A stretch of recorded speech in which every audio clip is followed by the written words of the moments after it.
GMA-RTV1 Mindanao team o grupo sa mga musikerong taga Davao City nga nagatulog tabang sa taga-barangay Takol, Magsaysay, Davao del Sur, natlan sa linog. Ano ang report ni Cyril Chavez. Mapasalamaton ang mga residente sa barangay Takol, Magsaysay, Davao del Sur human nga nakadawat og relief packs gikan sa GMA-RTV1 Mindanao ug grupo sa mga musikero sa Davao City. Gawa sa relief packs distribution, aduna usab free medical and dental check-up ug libreng tambal. Ako kay kog pasalamat na naabot ni diring medical mission kay para makuan pud matabangan pud may nakuan mga na diri residente diri sa Takol. Dako ni nga tabang sir oy kay kung sa pang-adlaw-adlaw lisod kaayo mi sir. Apan, samtang nagpahigayon og mini concert ang mga musikerong Kapuso volunteers agig paglingaw sa mga biktima sa linog sa barangay Takol, nahunong kini tungod sa kusog nga linog.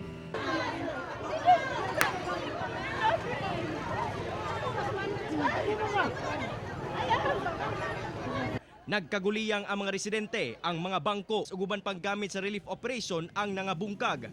Gani si Nanay Conchita Sapio na angol, human nga natumba sa dihang nagdinaganay na ang mga residente. Tahulog ko sa hagdan. Kumusta man ka karon? Sakit ang tuhod. Paglaog man ako, Say mo gibate karon. sakit gani akong kuan tuhod. Ang mga baka, sakit. Human sa hitabo, gilayon nang uli ang mga residente sa ilahang mga tents, dala-dala ang mga food packs.